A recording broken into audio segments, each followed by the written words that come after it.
Reality hit me the day when I went to my daughter's school. It was 100-meter race. Looked around. I thought almost everyone is as unfit as me, so it won't be too much of a trouble. We started and I collapsed after 20-30 meters. Just like wealth, health, you got to constantly keep building and it will eventually give you returns. Djokovic or Nadal would not have started their career by saying that we will win 23 Grand Slams. They would have started by saying, I want to become a good tennis player. Similar is the case in fitness. Outcome is not in your hand.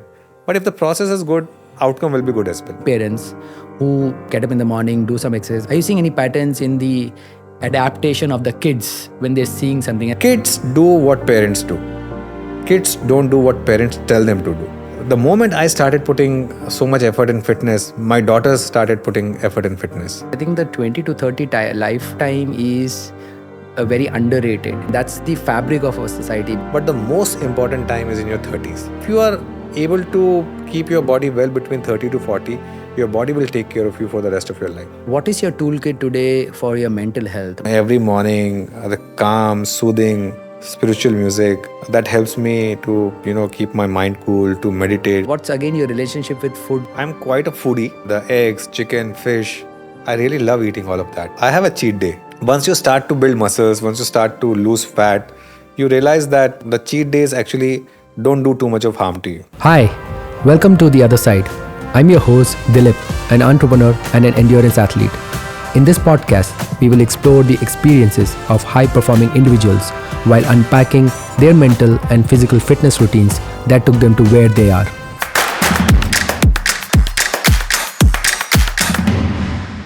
Hi, welcome back to another new episode of The Other Side. My guest today is Anuj Singhal. Anuj is the managing editor of CNBC Awaaz and CNBC Bazaar. He is perhaps one of the most sought after and well-known stock market TV anchor. But there's a very unique and interesting other side of him. We're not going to talk about what's hot and what's not hot in stock market, what you should buy or what you should not.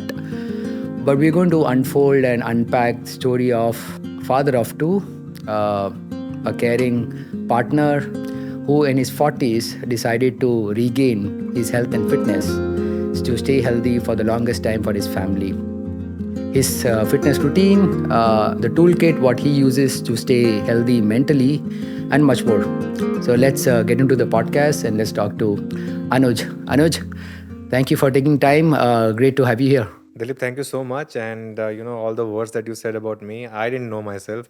So thank you so much. It was really flattering. And yes, I mean, as you said, thankful that this is not about stocks and what to buy, what to sell, and what's looking good on the market or not. Good to have a conversation going on something else. Yeah, like I said, I mean, my curiosity is to explore that other side, and I think most of the people who follow you for a identity which is largely connected to stock market. But my curiosity picked when I saw the picture what you posted on Twitter, because it takes a lot for someone to make an attempt to get there, and it's not easy. So I want to get started with perhaps the most easiest part. What was your workout in the morning today? Okay, I think I don't do much in the morning because I start my day very early.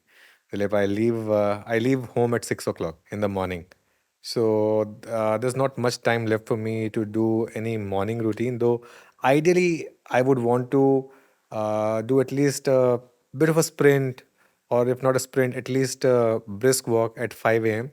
I used to do that long back when I was in my early 30s.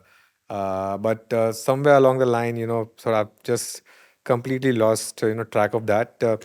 Hopefully, at some point, I can restart.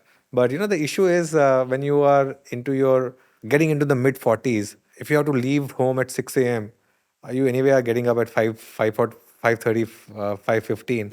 And if I have to do some morning routine also, that would mean, getting up at 4:30. I think that would be slightly, taking it too far. So whatever I do, I actually do in the evening, not too much in the morning. Okay, so then maybe we should roll back. And thank you for being very honest. I think that being very genuine matters the most, because it's perhaps not about what you do at what time, it's about the effort what you do. So let's roll back and say, what was the evening workout yesterday? Oh, yes.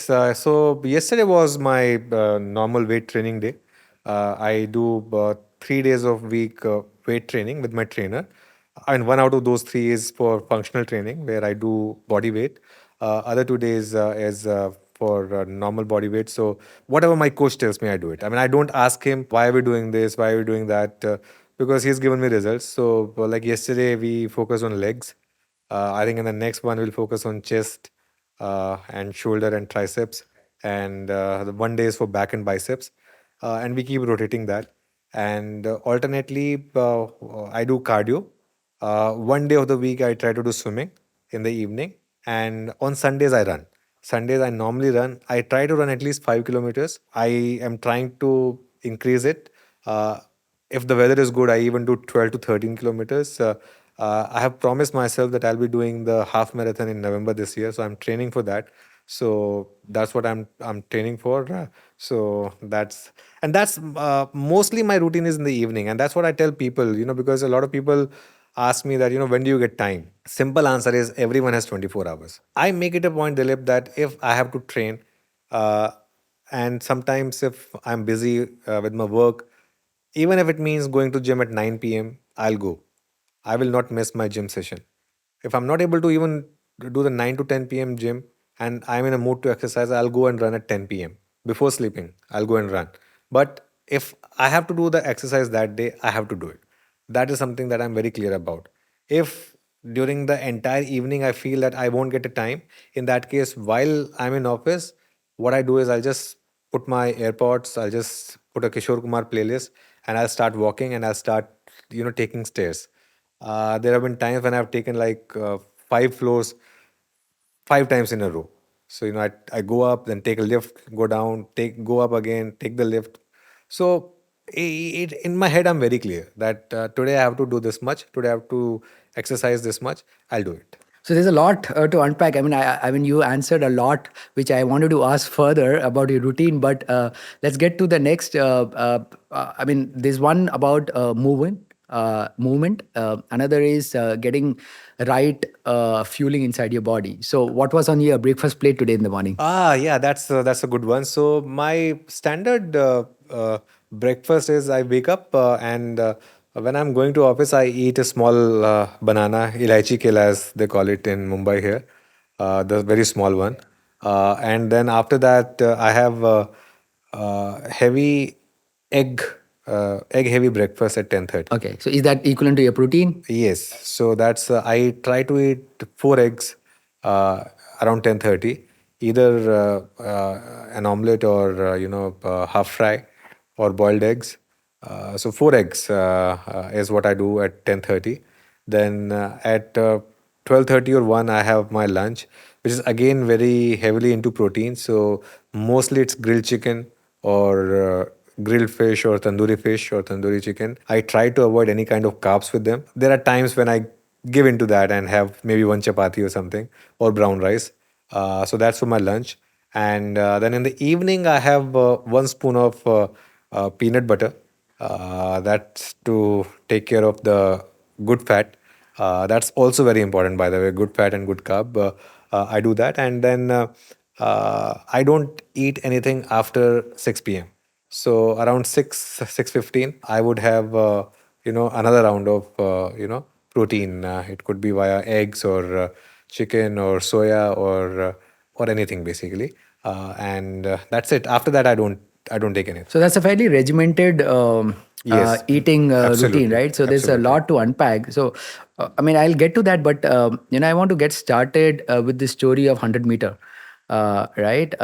And when we were talking on the phone a few weeks back, I realized what is marathon to me is like the 100 meter story to you. So there's a lot which happened in those 100 meters. So I want you to kind of go back and relive that experience to say what is that story, because somewhere that 100 meter made you reimagine and reinvent you, right? So not maybe everyone would know about that story. So do you want to kind of get Absolutely, into the absolutely, trenches? absolutely. So I'll tell you what happened actually, and this was about I would say 6 or 7 months back, Dilip, I was not as fit as I am right now. I mean, I'm planning to get even fitter, but I was extremely unfit. Okay, and it's just that you don't realize how unfit you become till the reality hits you. And the reality hit me the day when I went to my daughter's school, and she had won a gold medal. She was very happy about it. Both my daughters actually won a gold medal. I'm talking about my elder daughter because she is the one who actually, What are the champions' names? Avni. Avni So and Avni and Ananya. okay. So Ananya won a gold medal in painting, and Avni won in robotics and programming. So I was very happy about it. Then on the last day, the school had a surprise. They said, "Why don't we have a race for parents and fathers in particular?" Okay, and I was there at that time. So Avni told me that, "Papa, why don't you run?" It was 100-meter race. Looked around. I thought, okay, maybe almost everyone is as unfit as me, so it won't be too much of a trouble. And I said, okay, I'll start it. We started, and I collapsed after 20-30 meters. I just could not run. And then I got up and I slowly limped back to the finish line where Avni was waiting with a water bottle. And she told me, "Well tried, Papa." Now, in that "well tried, Papa," and because she's a daughter, obviously there was a lot of care for me. But in her head, she was thinking that would my father be able to play with me? Would I be able to, when I grow up, have any kind of fun activity with my father? And I could see that. So I told myself, look, no, this is not done. And I realized how unfit I was that day because I came home and I was avoiding putting myself on a weighing scale because I knew that I was gaining a lot of weight over the last 6 months. I knew I was consistently gaining weight, but I didn't want to check because I used to normally hit about 80, 81 kgs. And I used to think that's my peak. That day I noticed I was around 88, 89. And I measured my blood pressure. It was all over the place, like, 150, 100 plus. Then I went for what my doctor told me was the lipid profile test. My cholesterol markers, I mean, the good cholesterol was way down, the bad cholesterol was really shooting off the charts. And the doctor said that, he is surprised that, I haven't had a stroke till now. He means no words. He said, look, you'll have to completely change your lifestyle and you'll have to get fit. If you want to really enjoy the company of your daughters, you want to get fit. And I want to tell everyone that I didn't get into fitness because I wanted to look good or I wanted to look ripped. I wanted to get fit because I wanted to spend time with my daughters. As simple as that. I wanted to have fun time with my daughters, and that's when I realized, okay, boss, I have to do something about it. So that was the start actually. No, yeah, I mean, fascinating, Anuj, and thank you for sharing that once more. I know it sometimes would strike a chord emotionally as well. Uh, yeah, I mean, everyone has a reason, right? It's like I said. I mean, there's a saying that everyone is an architect of their own suffering, and therefore everyone is also an architect of what they can do good to themselves. So that reason, if it comes to someone early in life, good for them. If it's late in life, it just some much more struggle. But having that metric, that is, you want to stay healthy for your daughters for the longest time, would carry and make that reasoning to stay healthy and give more longevity than I feel if you had said that, I probably won't want to get a six pack or you want to run fast or whatever, because you will outgrow that goal, right? And for the longest time, as the kids are growing, you have that nagging reason that you have to show up and be healthy for them. It could be 100-meter, it could be a 10-kilometer, whatever that could be, right? Yeah, exactly. I want to tell everyone, in any case, I mean, six pack is just good for the optics, right? I mean, because the Bollywood actors need it. Some really fit people get to there. You don't really need to have a six pack to be healthy. You just need to be able to do some regular stuff. Like if you can, for example, climb 5 stairs without huffing and puffing. That's it. 5 floors, if in one go you can do, you're okay. If you can jog, say 5 to 10 kilometers, and after that, don't feel too bad about it, or not your body is not feeling too tired. you're okay, you're fit. So that's what you want to do. And I think I agree with your point, because my reason of getting fit was to be able to enjoy my life and to be able to play, to be able to run, to be able to cycle with my daughter. For example, really, she and me now really on the weekends try to do cycling, and we're trying to pick up the pace, etc. So if your eventual aim is to do that, I think then you are in it for the long haul. What happens is sometimes, and I've been guilty of that in the past. In the past, what I've done is resort to a lot of the get fit fast, just get fit, and after that not able to maintain it, because get into crash diets, for example, or too much of running or too much of gymming and all that. uh, just take protein shakes or whatever. I had done that long back, and I found that that was not sustainable. This time it's been sustainable because I mean, I took it as a marathon. I didn't take it like a sprint that I had to do it in 1 month. I didn't give myself any time based targets. I started doing it. The results started to show, and once results start to show, after that, the process takes over. After that, it motivates you to keep doing, keep going for it. And that's how it happened. Well, one more thing that I want to tell everyone is that while my story seems inspirational, getting into 40s is tough. So you should stay fit, not just for your kids when you get old, that okay, now I'll stay happy for my kids, or I'll become healthy for my kids. You should stay healthy for yourself. In your 20s, you should take care of yourself, but the most important time is in your 30s.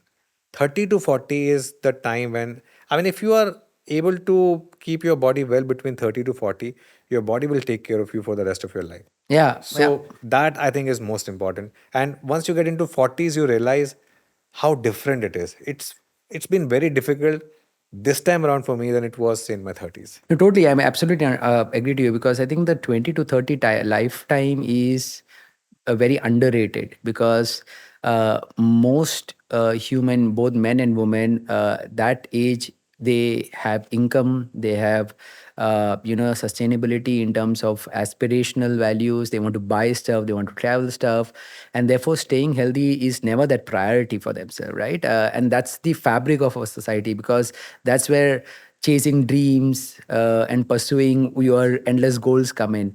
But if that anchoring is not solid and foundational, it starts trickling down, as you said, in your 40s, and it probably will get super worse as you got 50s and 60s, right? uh, Interesting parallel as you were talking about, and I can't help but bring this up, that because you come from the stock market background, there's also this analogy and narrative that in stock market too, you should not think about making money overnight. Don't go on for over the night tricks, right? And that's the same parallel I just realized in life and generally in health, right? I mean, as I think Charlie Munger had said, right, the most unknown wonder, or the eighth wonder, is the benefits of compounding Compounding, interest, right? exactly. So just like wealth, just like knowledge, health, you got to constantly keep building, and it will eventually give you returns. If you want those short term quick fix solutions, it's just not going to sustain. Exactly. I'll tell you one thing. One of my mentors, he's unfortunately no more. He used to tell me that trading is like your real life. What you are in real life, you are in trading. And same is the case with sports. So sports, life, and markets, they're like same. You know, Djokovic or Nadal would not have started their career by saying that we will win 23 Grand Slams. They would have started by saying, I want to become a good tennis player. And after that, I just want to keep consistently playing good tennis. The fact that both of them, or Roger Federer before that, were able to win more than 20 Grand Slam is because they played good tennis. Okay, if they would have started by saying that I'll win 20 Grand Slams, they would not have won. Okay. Similarly, in markets, if you start with an assumption that I will make 1 crore in this trade or I'll make 2 crores in this financial year, chances are that you will not. You will lose money. But if you tell yourself that, look, I'll keep discipline, I'll buy good stocks, I'll hold them, I'll keep my stop losses, I will maintain the rules of good trading, chances are that over next 6 months or 1 year or so, you'll make money. Making money will be a byproduct of being disciplined. Similar is the case in fitness. obviously you need to have some goals. I had a goal that I would want to hit, say, less than 70 kgs. I was 89. I wanted to be under 70, but I didn't keep any time target. I didn't say that, okay, I'll become fit in 3 months, I'll become fit in 6 months, I'll become fit in 12 months. I'll start working on my fitness routine. Then let's see how long it takes. I managed to do it much earlier than I thought I will, but that is because you focus on the process. Outcome is not in your hand. But if the process is good, outcome will be good as well. In most cases. Of course, there's a bit of a luck angle as well. But otherwise, in most cases, if the process is good, the outcome is good. Yeah, I think absolutely attest to it. It's just about consistency, right? I mean, just like any other process, if you just keep that consistency level, you'll eventually get the outcome. Uh, talking about pace, you posted the other day that you recently hit your 5K PR, right? I don't know if everyone knows about it. So I want you to tell how much was that PR and just talk through that process, because the first day when you got out, I think pretty much similar what you said, you must be huffing and puffing. And it might have taken you a structured process over a period of time to get to that PR. So talk through that. And you said in the beginning, running is one form of that programming in your overall fitness routine. So just talk through that process. What was the PR and how much time it took you from day zero to that PR? Yeah, so the personal best that I had, the personal record was 28 minutes for 5 kilometers. It's been consistently coming down. When I started, I used to take about 42 to 45 minutes. And that also, by the end of it, I was really huffing and puffing and almost on the verge of collapsing. Then I started to lose weight. And when you start to lose weight, automatically, it's almost like, when you're running with a 20 kgs, say, weight sack on your body, obviously you will be able to, you'll be running slow. All of a sudden, imagine giving up that weight and then running. Obviously, you'll be able to run faster. So I've given up 20 kgs of my body weight. So obviously, my knees, my legs, they're able to take my weight much better now. So it took me about 6 months to move from 45, 46 minutes for 5 kilometer to around 28, 29 minutes.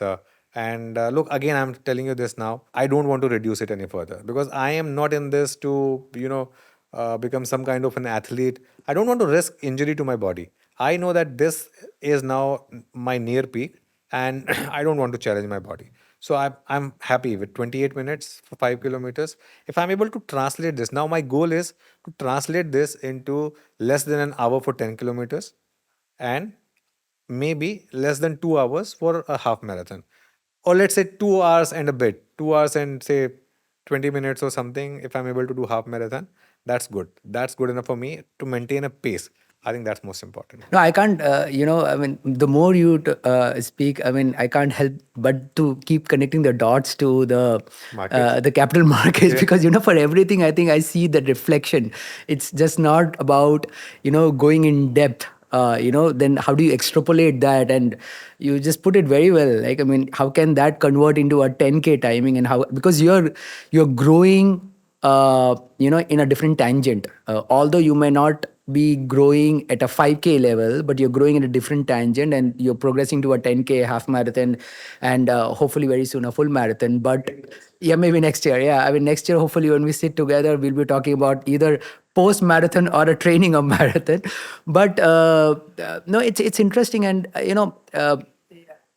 does this therefore what I wanted to understand is that ability to draw parallel coming naturally to you because of that background, or you have to make an effort to connect those identities of your life, because let's say 9 to 6 you have an identity, and 6 to post you have a different identity. So are you making an effort to draw that parallel, or is it coming very naturally? It's coming very naturally to me. As I told you, I view my job, my free time, my leisure activity, all of that as one. And I feel that if I'm good at one, I'll be good at the other. And trust me, there was a time when I was going through this when I was really unfit, and I was really not doing well at my job also. and I was not getting my market calls right. I was making a lot of errors. Is that the dark period you said, which Yes. is April 21 to February Yes, 23? yes, Okay. yes. So during that period, I was making a lot of wrong calls, and because earlier I used to think that okay, I'm pretty good at reading the market, but all of that went haywire. But when I started to get fit, all of a sudden, my market reading also became better, and that happens. Your ability to judge situation improves.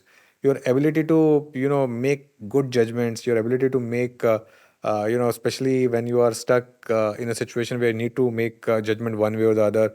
I think all of that improves when you're physically fit. When you're physically fit, you're mentally fit, and the combination of that, I think, leads to super results. So yeah, I mean, that comes naturally to me, and the same discipline then you expect from your team also.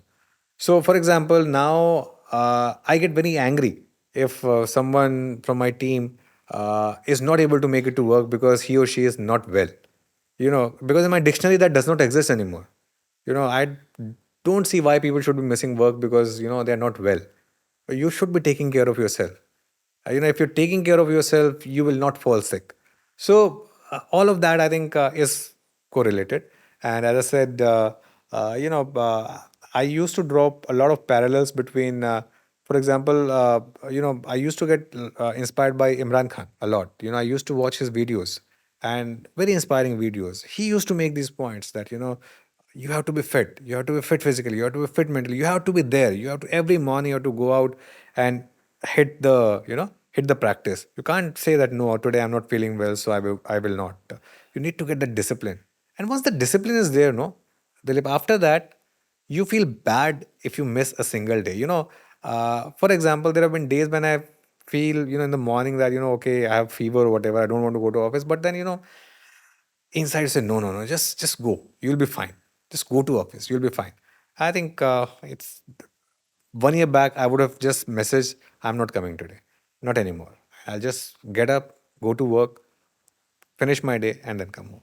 Yes, as you said, I was remembering Michael Phelps once said that showing up every day is a superpower. So when his competitors were taking day offs, he was going out and doing extra swim, sometimes twice a day, because that would give him the edge than when his competitors, when they said that they want a day off. So yeah, just kind of showing up on a daily basis would build you, that consistency to kind of keep. Have that ability to kind of see what is helping you and kind of keep building Exactly. this up, right? As I said that for Usain Bolt, for the 6 gold medals that he would have won, technically on the field he would have run 60 seconds. Yeah, We only see that. yeah, But outside the field, he would have run 60 months, yeah, perhaps. So much more. who Yeah, knows? Yeah. yeah, great. Yeah, Anuj, you made a tweet, and I want to quote. It said, losing weight is more of a mental challenge than physical challenge. I want you to elaborate. What does that mean? I think the toughest part is to get up from your bed and go to your door. Once you're able to make that journey, and once you're able to go down, and once you're able to go to gym, half the battle is won. When you're unfit, especially because there's a lot of hormonal changes which happen when you're unfit. When you're unfit, you'll always have two choices. Like for example, I always had two choices when I used to go home at 4 o'clock, either to go to gym or go down and run or go for swimming, or just open the fridge, open a bottle of beer, have some snacks, watch Netflix, and relax. When you're unfit, invariably you will choose the latter option. But once you decide that you want to get fit, mentally, if you start to make that progress, it will be tough. I'm telling you, it won't be easy. And especially if once you become fat, it becomes tough after that to sort of motivate yourself. And there's so many times, for example, when I started my running, I would go down and see so many fit people. And my society is like, there's so many fit people. We actually send the highest number of people to marathon every year as a society. So, when you go down and you see there's so many people who are so fit and all and running so fast, there are a lot of times when you have self doubts, that, okay, I don't want to run, people will laugh at me, because I am not even running at half the pace of what they're running. So these are all the mental challenges, that you'll have to overcome. But once you start doing that, it will be easy. I think the one best way of doing that is to tell yourself that you're answerable only to yourself. You're only answerable to yourself. And just enjoy it. The process, just enjoy the process. It will be tough, but if you start enjoying it, I think that's half the battle won. Your body will never give up. Your mind will always give up first. I am telling you, your body will never give up. Even the marathoners and all, they'll tell you this. Everyone will tell you this. You see, for example, I don't know, because I'm a big tennis fan. I still remember the 2012 Australian Open final Australian Open, yeah, between yeah. Nadal, Rafa and yeah. Djokovic. And their mind just never gave up. The long, And the longest and the best finals exactly, ever. exactly. And even in the sixth hour, they were both playing great tennis as if they just started fresh. So the body will always be with you. If your mind is there, the body has no other option. The body will be with you. Obviously, if you have injury and all, that's a different thing. But otherwise, the biggest battle in losing weight is mental. It's not physical. Anuj, tell me that time frame, what you said, the darkest hours, and you've publicly put it out there, and really appreciate you uh, being upfront and vulnerable, because I feel sometimes being vulnerable is a superpower, because now I mean, you're letting go all the your inhibitions and you're being very genuine. So uh, that darkest hours, it didn't come naturally to you at any point of time where you felt that, the toolkit of probably going back and staying healthy and fit could course correct. What was that thought process which kind of kept you aloof from that ability to think, going through the health channel, but instead, work on that? Was there any touch point when you realized that, okay, maybe now I should go back and figure it out, staying healthy, or it was so dark that it just didn't strike to you? No, no, it was very dark. Frankly, it was very dark, and I think I had reached a stage where I was having some really bad thoughts. Okay, about life itself, and I mean, there were times when I would say that, look, I mean, there's no space for such thoughts. You get to get out of those. But I mean, I was as I sort of put it in my blog, and some of my closest friends who were really with me, my family, would know this, that I went through some really dark period. What also helped me, Dilip, was that I had some really super cool bosses, okay, who understood that, okay, there's a problem with this guy, and all of them helped me. And I think maybe because I've worked with the same company for almost 20 years, or obviously that also helped. But so I got support all around. I got support from my family, especially from my mother and my siblings, and I got support from my friends and my bosses. Everyone, of course, was there for me. So that, I think, is something which really helped me. But yeah, I mean, I you know I, that space was so dark. Get you know I shudder to even think about that now. I don't even want to think about it. It was that dark. I could imagine. Today, Anuj, when you've kind of evolved, uh, just like in your physical routine, you have a toolkit to perhaps run, swim, cycle, get to the gym. What is your toolkit today for your mental health? What are the things which you realize you couldn't do and you're doing right now to get to a steady mental health situation? Okay, so I mean, I don't know if it's slightly controversial or not, but again, when I was going through that dark period, I lost faith in God and spirituality, and I even reached a stage where I was even cursing God. Okay, because while I was not the most religious person, but I always believed in religion. I always believed in spirituality. Uh, I reached a stage where I was literally cursing gods. And that is when I think when I started to get fit. One day, I started to get back to listening to, for example, I listen to the Gita Sar, or I listen to Hanuman Chalisa on a daily basis. The two things, Gita Sar and Hanuman Chalisa, I used to listen on a daily basis. Then in this dark phase, I stopped doing that because I said nothing doing. I don't believe in all of that. Then I started doing it again. And I think that has helped me a lot. Every morning, the calm, soothing, spiritual music that helps me to, keep my mind cool, to meditate. And I think that for me has been quite helpful. So you are also in a way sought after public face, right? For different aspects in life. So there is an large audience which look up to you in terms of who you are in the stock market space. You're also a face in the broadcast media, so you also have a certain power in terms of what you Yeah. say, who you say. With that also comes a lot of fallback responsibility, and there's a fallback because, as they say, there are haters and lovers, right?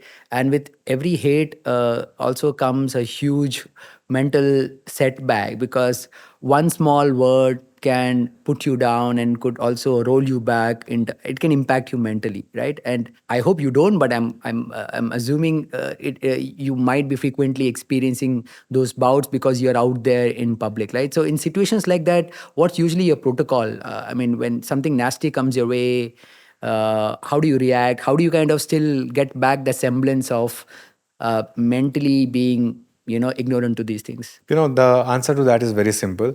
My father always used to tell me that you should always count your blessings more than anything else.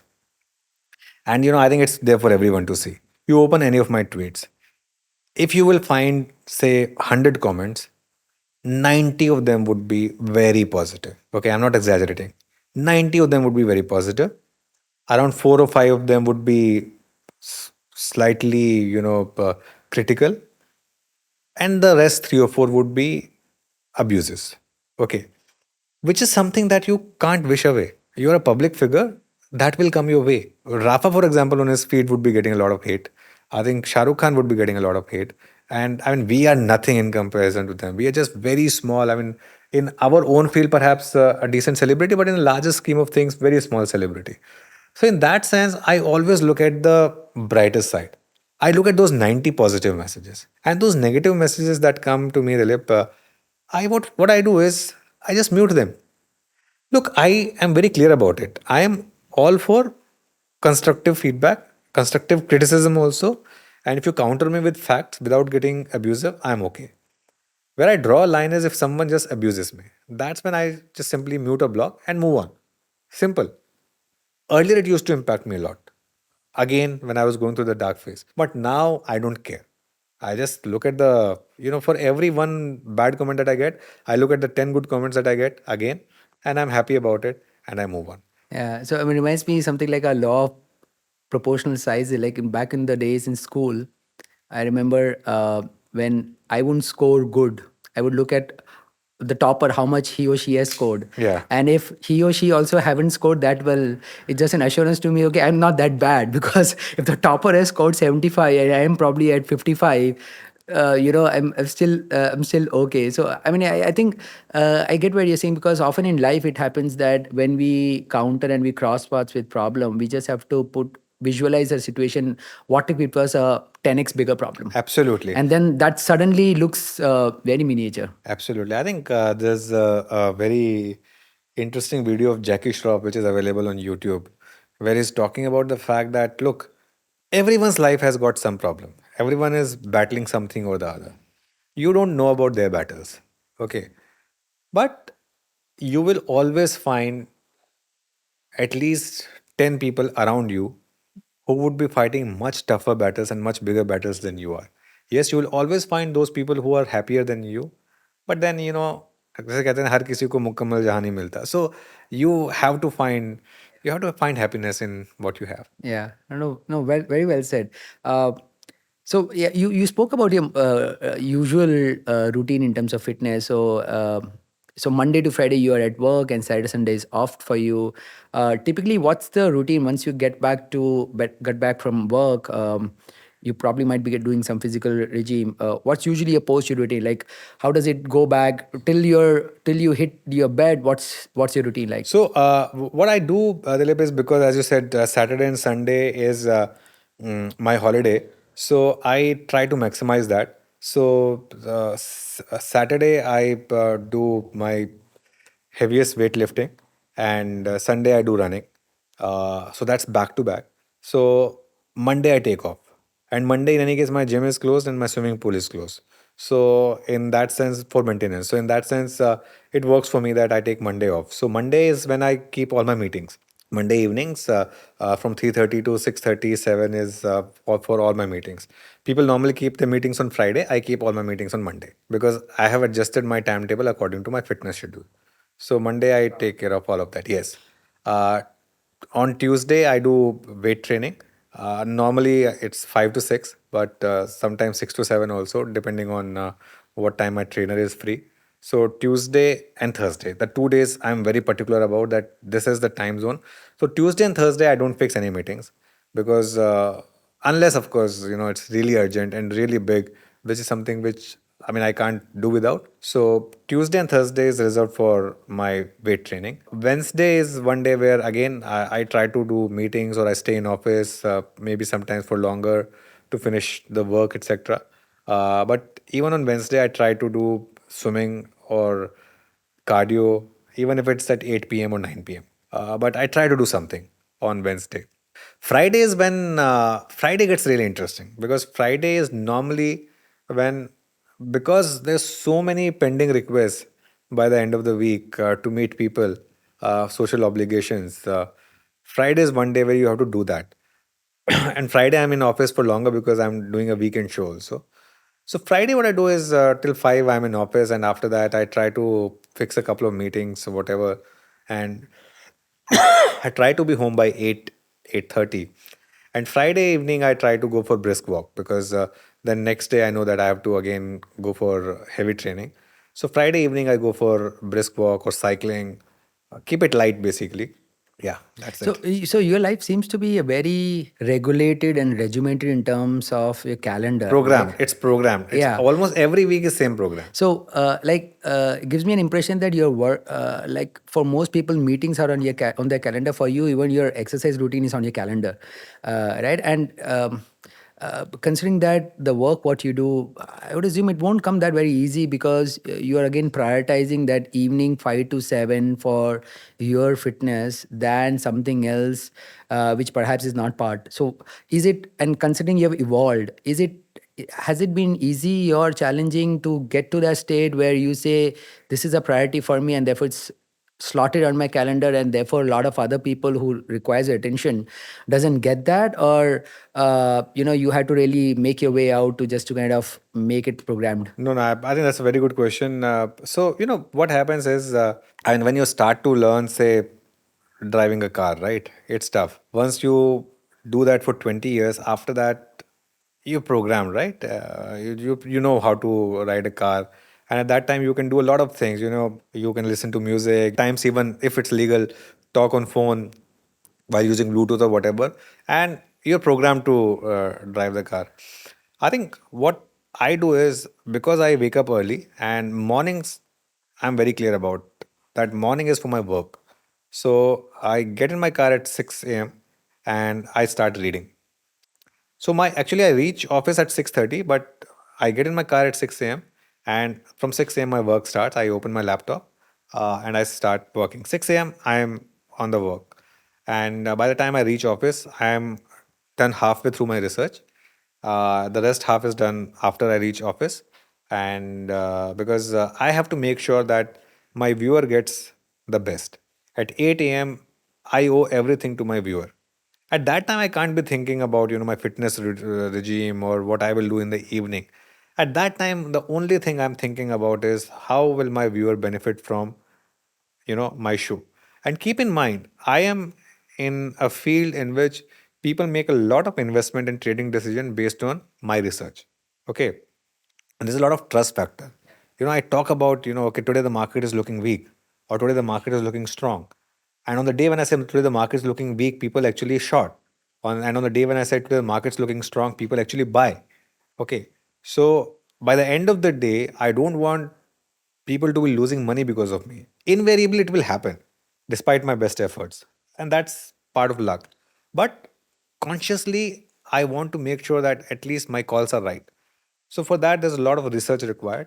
So once I get into my car at 6 a.m., 6 to 7:30, 7:45, that one and a quarter hour, one and a half hour window is only for my research and for my work.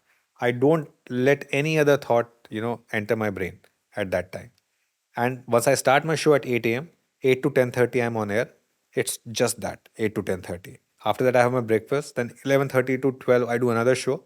Again, just focus on that. Then 12 is my lunchtime. 12:30 is my lunchtime, 12:30 to 1. After that at 1 p.m. I start preparing for my 2 p.m. show. Okay. I'm only doing that. And 2 to 3:30 again I do my show. 3:30, as soon as it's 3:30 market closed, I switch off. Simple. I'm not thinking about what are we going to do tomorrow.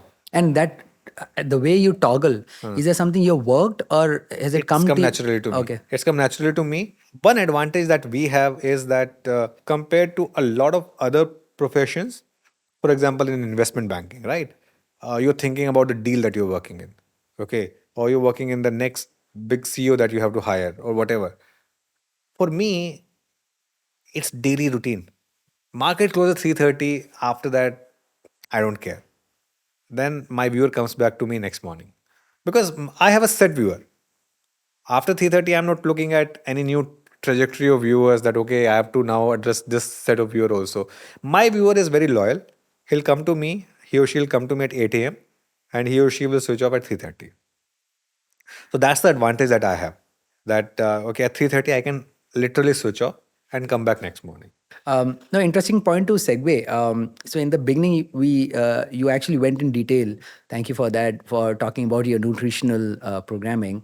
Um, Tell me, what's again your relationship with food now? Is it a means to help you replenish and get to that system which allows you to perform both at work and otherwise, or is it just anything gets into your system and you just need to kind of satiate whatever your hunger pangs are? No, no, no. I'm actually, see, I'll tell you one thing.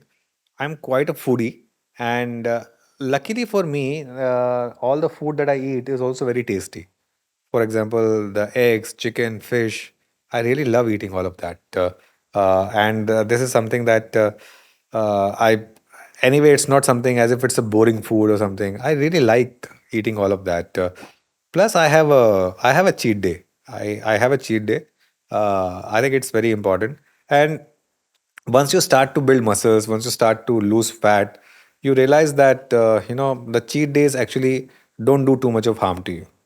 Okay, and I occasionally enjoy my beer as well. And I mean, obviously, over the weekend, I love to, on Friday especially, I love to have a pint of beer and some snacks along with that. So, yeah, I mean, food, look, I mean, you got one life, you have to live it. It's just that you need to do everything in controlled manner. Okay, once a week, it's fine. It should not become a daily habit. Okay. For other days, food for me is just to keep myself going.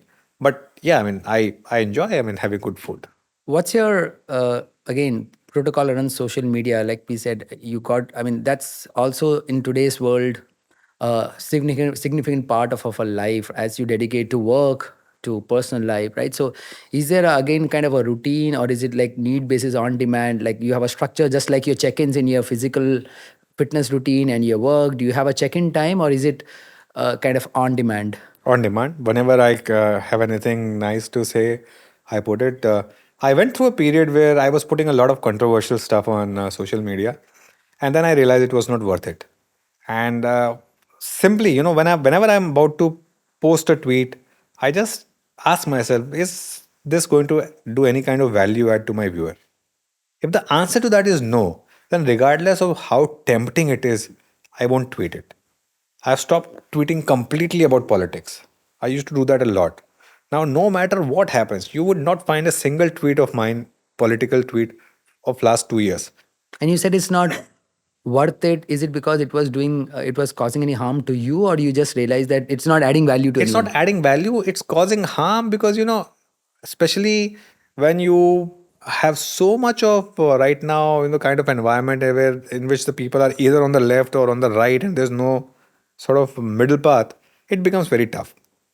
It's better to avoid it. Okay. And Then on social media, Dilip, off late, I've started to put a lot of reels. That's become my new sort of go-to social media thing. I'm enjoying it, and I mean things evolve. Social media itself is evolving. Twitter used to be the thing 3 years back. It's Instagram now. So obviously, I am also trying to evolve along with it. I take inspiration from someone I won't name, but a 70-year-old guy who actually has a large Instagram following, who is a regular guest on my channel, and I'm thinking if he can do it at 70, I can also do it. So No, great. Yeah, I mean, yeah, I can totally attest to it because I think it's about finding a comfort in what you do. For some people, these things won't come naturally. For some people, it's just a fabric of life. It's about, like I said, what you do and how you use a platform. Either you can make it as a tool to share knowledge, or you could also use it as a tool to play status games about yeah. flamboyance, right? So no, I mean, I think for me, what really caught my attention was when you had really put out your journey, which is also, like I said, a unique other side, because that won't come naturally to someone who's mostly talking about stock and capital markets. So and thanks to that, we are sitting here and talking about this. Talk to me about this newfound identity amongst your daughters now. I know, you said, that weekend time is very sacred because now you get to do a lot of activities. What I'm more interested to know is that, are you seeing any patterns, or have you seen any patterns when parents are perhaps not giving health and fitness a priority? It is not doing that impact or benefit to their kids vis-a-vis parents who get up in the morning, do some exercise, or in the evening doing exercise, and the kids seeing. Are you seeing any patterns in the adaptation of the kids when they're seeing something, and has something I mean, are you seeing that trend in amongst your daughters now? I'll tell you a story. It's just a short story which I read. There was this mother who was very concerned about her son eating a lot of sugar. Okay, so she one day took her son to a doctor and told the doctor that, sir, this boy eats a lot of sugar and I'm very worried. What should I do? The doctor said, okay, give it a week. Come back to me after 1 week and I'll do something. So the mother goes back after 1 week, and the doctor tells the boy that, look, son, eating so much sugar is not good for your health. You should not be eating so much sugar. The woman was, perplexed. She said, you could have said this last week, right?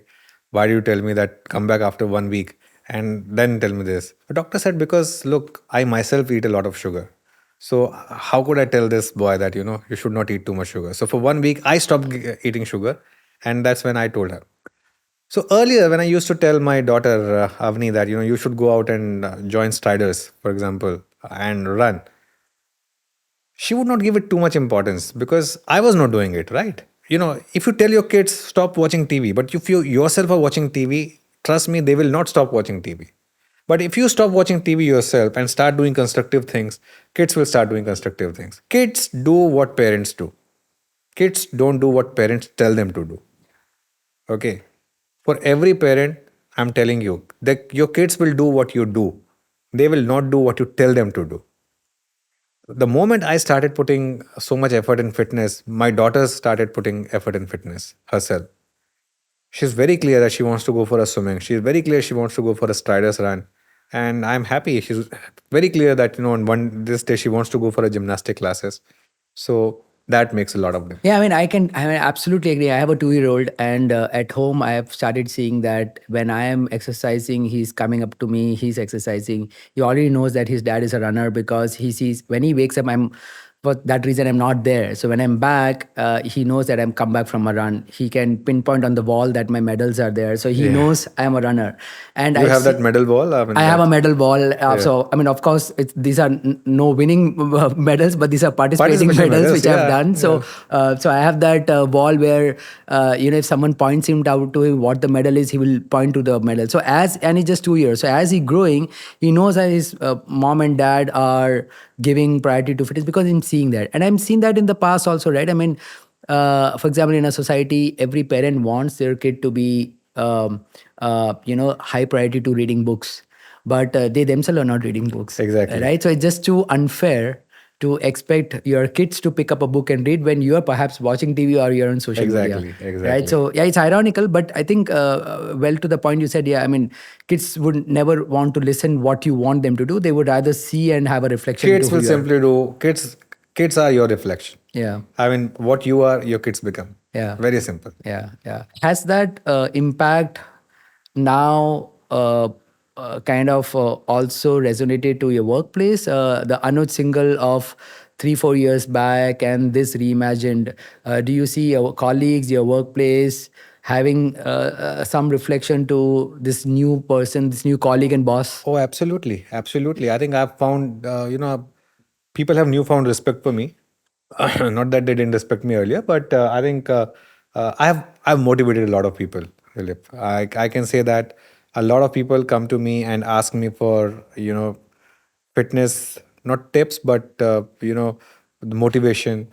They discuss their problems with me. They feel that I am someone who can be help to them, and I'll be able to solve their problems. They look up to me a lot. I have noticed it in my own team, for example. A lot of people who have made it a point now that, look, I mean, whatever happens, we have to be there every morning, and we have to be there because we have a leader who makes it a point to come to office on time every day. So I think yeah, that translates into team, and I've got a good team, touch wood. So that's God's been kind. So what's next in terms of um, elevating this experience? You spoke about bit about the running, and you've made it very aptly clear that you're not there for the optics. So it's not about the inches on the waist, or it's not about the pounds which are going from the body fat. But what's new, and what's something which is keeping that goal setting radar up in terms of how you are kind of accelerating to your health. Yeah, no, it's about that as well. Trust me. I mean, I recently was able to fit back into the jeans that I had in college, for example. I mean, obviously not the same pair, but same kind of jeans and same size. Uh, so to get to 32 waist and all, that obviously has helped me a lot. I think my next aim is to, as I said, is to be able to do this marathon, half marathon consistently, is to be able to do, say, 50 kilometers of cycling. My daughter is growing up, at just to be able to do that with her. I think that if I'm able to do that 10 rounds of my swimming pool, if I'm able to do that and I'm able to enjoy it, that's it. I mean, I really don't, beyond a point, want to get into comrades or that 100-kilometer run and all that. I don't think I want to do that, frankly. I will not do that also, frankly. For me, what I'm doing right now, if I'm able to sustain what I'm doing right now, I'll be happy, frankly. What is the new thing which we spoke a lot about the newness in your life, but what is something which is still nagging you, and you feel if you can crack that part, is possibly can help you become more, I won't call it healthier, but it will bring more 10x productivity and efficiency in you. I think where I heard was, while growing up, I was a decent enough athlete. Okay, I used to play a lot of outdoor games. I sort of never capitalized on that. Okay, now for example, I play tennis with my friends, but it's been on and off. I should focus a bit more on playing maybe one sport, maybe tennis it is, but that's something that I want to focus on. Yeah. So going back to the tweet, we said that having that one or two quality friends that matters. So it's more about quality than quantity, right? Is that something you still stick around, or that one or two is probably 4 or 5 or any other number? Yeah, I mean, I think 4 or 5. Look, what I have realized over the last 2 years is that you really have just 4 or 5 really close friends. Rest, everyone is just there, and you can count on those 4 or 5 people who were there with you when you really needed them. So I think 4 or 5 is a good number. I mean, ideally you would want to have more, but frankly, four or five, you're lucky if it's four or five. Normally it's one or two. But if you're four or five such good friends, you're sorted for life. These are the speed dial guys whom you can call any time of the day and night, and they're out there for you. Not even speed dial. I'll remember some of their numbers All by right. by Okay. heart. So So that's yeah. even more richer in terms of that Yeah. you have the numbers, stored somewhere so that you can Yes. dial them quickly. Yes. Oh, excellent. No, super fun, Anuj. Like I said, the idea was to explore this other side, tell what's unique, what made you reimagine and reinvent who you are today. Because often at times, as we kind of pursue this life of ours, we kind of forget there is a new, like, I mean, you can always come back and find the new passion in beyond what you're doing. I know it, I mean, I don't want to sound cliche here, but for every 30-year-old guy today, and I want you to tell something for the 40-year-olds. So, Yeah. but for Yeah. every 30-year-old guy today, what is the one thing you would want to say, male or female, what they could do perhaps tomorrow to shun procrastination and to do that first step which could help them build consistency? I think for if you're in thirties, you decide that this many hours I need to dedicate to fitness. After that, you put your schedule accordingly. Okay, you decide that 3 hours of gym, 3 hours of you know uh, running or swimming or whatever. This much I have to do. Simple. And this much I have to do for my future, for myself, not for anyone else. Simple. And that should be your routine for next 10 years. And you tell yourself that if I'm able to do it for next 10 years, after that I'll be sorted. Trust me, if you're able to do it for 10 years, after that you won't leave it. Okay, you will keep doing it because that's what I've seen the fit people do. I mean, I'm hoping that if I'm able to do it for 10 years, that becomes so entrenched in my life. So for 30-year-old, that's what I would say. For a 40-year-old, I would add that watch out what you're eating, apart from what you're working out on. Because once you start to get into your 40s, a lot of what your body will do comes from kitchen and not from gym. So, you can't be, if you go to gym and at the same time eating, unhealthy stuff. When I go to the gym, what does my trainer ask the first thing? What did you eat? He doesn't ask me that, what kind of fitness, regime did you follow? Did you do any steps today? How many steps did you do? How many stairs did you take? Every time he asks me, what did you eat today?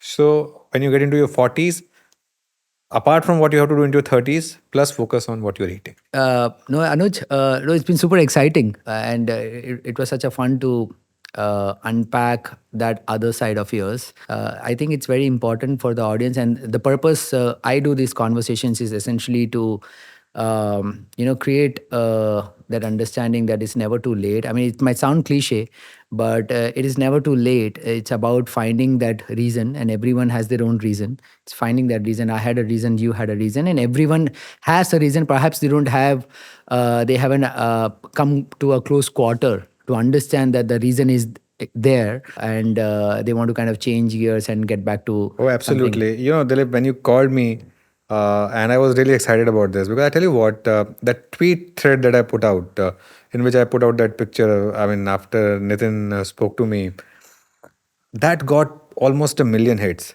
Okay. None of my tweets before that about market had got that kind of a reach.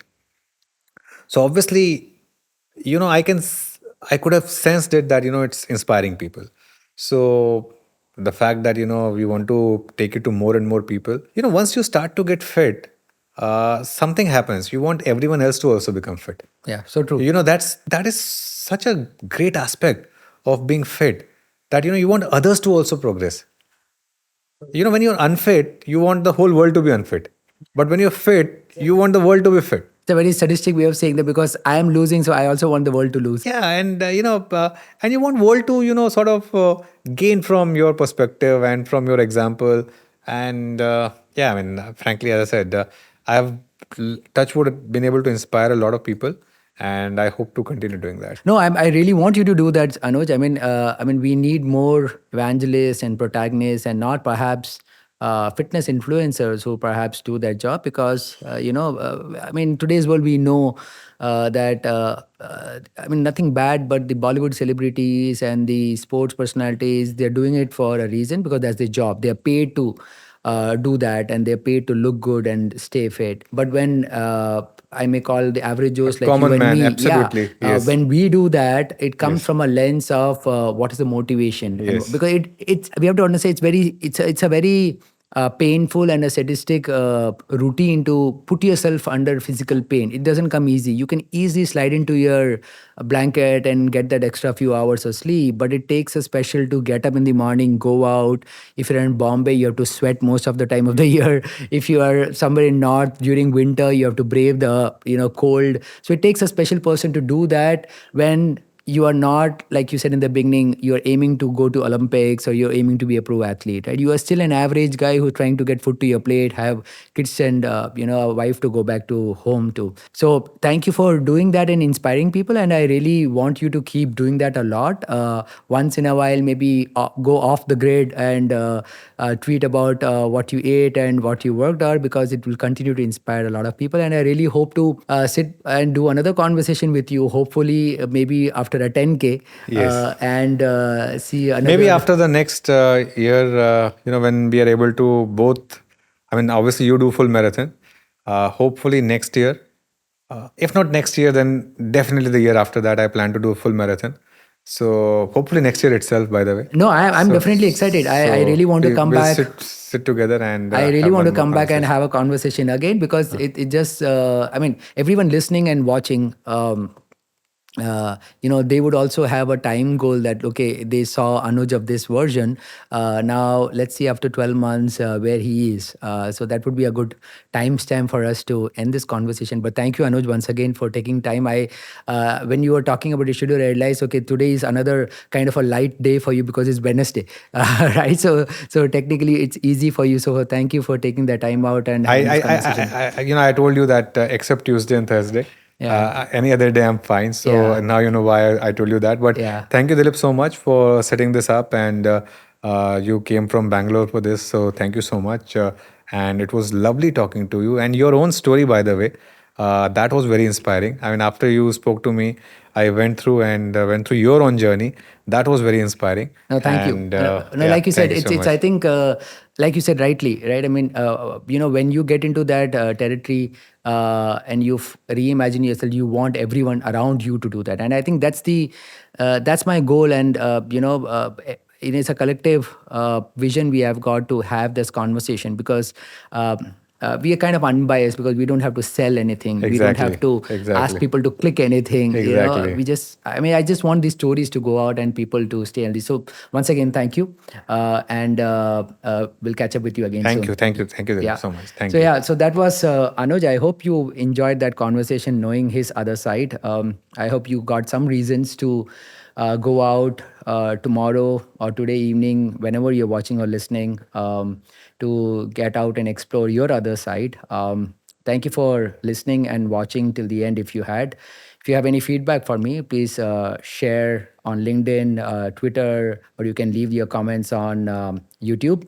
You can also reach out to Anuj and share your feedback to him, and perhaps ask more about how he got through his journey. I'll link his Twitter profile and ways for you to reach out. Thank you once again, and I see you in the next episode with another new guest trying to explore their other side. Thank you.